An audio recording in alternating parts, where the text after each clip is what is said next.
There's a new monster in town. He's young, undefeated, and absolutely starving for greatness. Every punch he throws carries the hunger of a man chasing destiny. And Herrera bleeds, yes, a fiery heart, and he's going in for the kill, and the ref stops it. In every fight, a step closer to the throne. From the first bell, you can see it in his eyes. Focus, calm, and a quiet kind of danger. He's not just fighting opponents, he's fighting to make his name echo through history. And the division he's chosen? The lightweight jungle, filled with killers, legends, and dreamers. But this young man isn't afraid. He's aiming straight for the best. His name is Jadier Herrera, and by the end of this story, you'll understand exactly why people are calling him one of the scariest young talents in boxing today. Starting to take its toll, and John Latham steps in and stops it. Born on September 9th, 2002 in Camagüey, Cuba, Jadier Herrera Montero didn't just grow up around boxing, he was raised in it. For him, the rhythm of leather snapping against heavy bags wasn't noise, it was music. The sight of sweat-soaked champions grinding in the gym wasn't strange, it was normal. That was his childhood. Boxing wasn't something he chose, it was already in his blood, because greatness ran in the Herrera bloodline. His grandfather, Angel Herrera Vera, is a Cuban legend, a two-time Olympic gold medalist who conquered the world in 2 weight classes. For most kids, greatness is a dream. For Jadier, it was an expectation. Like his grandfather, he survived the unforgiving Cuban amateur system, where only the toughest, most disciplined fighters make it out alive. And when the world finally saw him in the 2021 ABA World Youth Championships, the message was clear. The name Herrera still meant danger. I think Herrera Montero was clever and cute in that final round. He lent on a lot. But greatness always comes with a price, and in Cuba, that price was freedom. For decades, professional boxing was banned in his homeland. The island produced champions, but they were forced to stay amateurs, trapped in a golden cage. If Jadier wanted to chase his destiny, he had to make the hardest decision of his young life, to leave everything behind. So he packed his gloves. He left the warmth of home, the streets that raised him, and the island that made him who he was. And he rebuilt himself in a new world, under the bright lights of the United Arab Emirates. There, far from home, he began stacking wins, knockouts, and the kind of attention that only real fighters earn. It wasn't long before the world started noticing.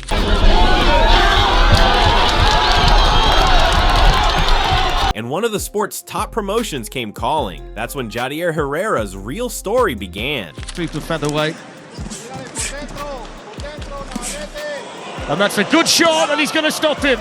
His professional debut came in July 2021 at a local event in Dubai. Across the ring stood Mehdi Miro, confident, determined, and about to be schooled. From the opening bell, Herrera moved like a storm. Sharp jabs cut through the air, slicing Miro's guard apart piece by piece. Then came a short, crisp uppercut that sent shockwaves through the crowd and his opponent. Sensing blood, Herrera went for the finish. Before he could deliver the final blow, Miro's corner threw in the towel. It was mercy disguised as strategy. Herrera had just announced his arrival.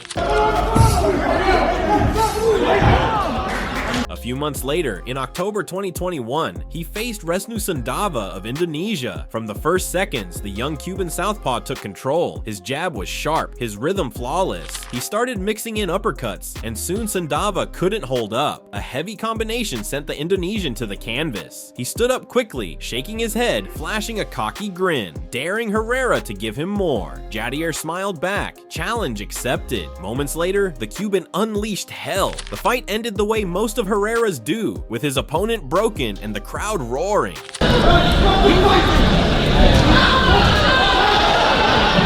2 months later came Fred Sayuni from Tanzania. Another test, another statement. This time, Herrera approached differently. No rush, no wasted punches. Instead of his usual jab-heavy attack, he used straight lefts to measure distance, setting traps. And when Sayuni took the bait, Herrera unleashed a brutal body shot that made him crumble. Sayuni got up, gasping, but his body had already given up. The referee waved it off. Another commanding victory for the Cuban prodigy. As 2021 closed, Jadier had done more than make noise. He had made impact, but 2022 was waiting, and it would be even better.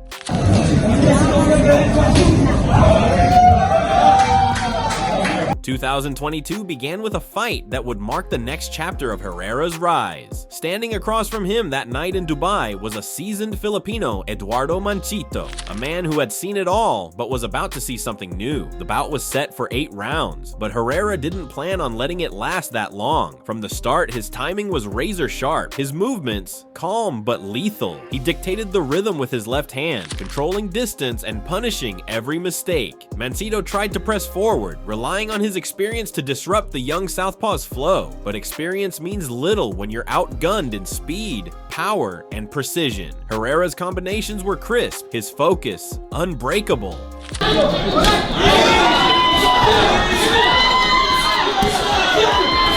In round 4, the inevitable came. A vicious body shot folded Manchito in half, ending the fight in spectacular fashion. With that win, Herrera improved to 5-0 as a professional. A perfect start for a fighter just beginning to tap into his potential. But he wasn't done. He went on to collect 2 more victories, and soon found himself wearing his first crown, the WBC International Super Featherweight title. Just 7 fights into his career, and in his 9th bout, he would defend that belt in brutal fashion.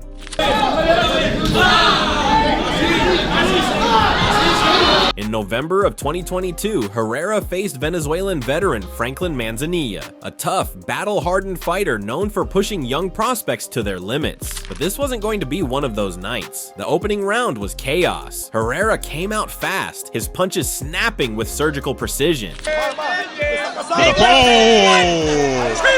Manzanilla hit the canvas before the crowd even settled in. In the second round, the Cuban unleashed a storm of combinations, his speed overwhelming, and by round 5, Franklin's face told the story. Swelling, exhaustion, and pain, Herrera was relentless, hammering away until Manzanilla's corner had no choice but to stop it. Another knockout, another statement. The young Cuban had turned into something terrifying, a precise, cold-blooded finisher. He was no longer just a promising talent, he was becoming a problem. If he can compose himself, not let the occasion get to him. Good cow.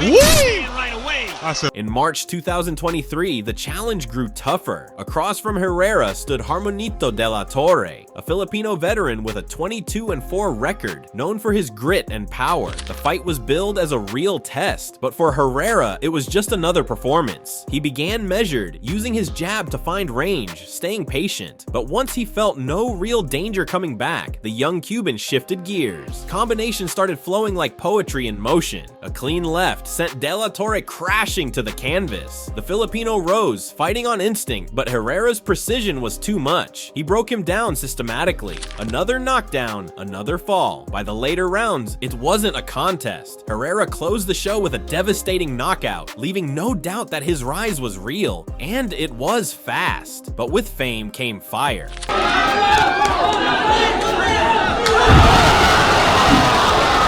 During the face-off for his next fight against British journeyman Jeff Ofori, things got heated. A few words turned into shoves.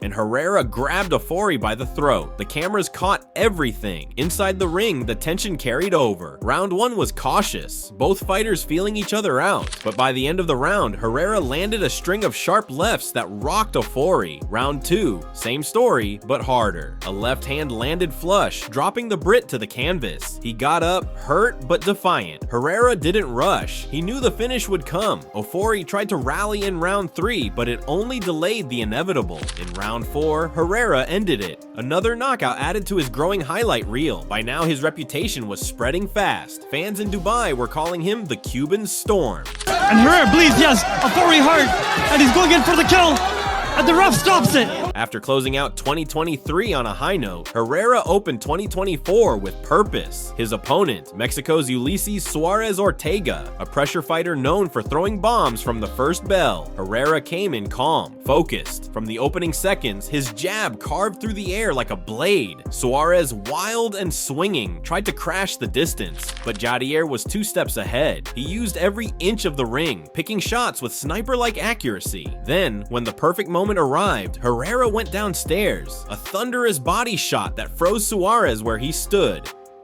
Seconds later, the Mexican hit the canvas and couldn't rise. Another knockout, another victim of Herrera's precision. In front of you at a gym, it allows you to do a lot of things, you know? Yep.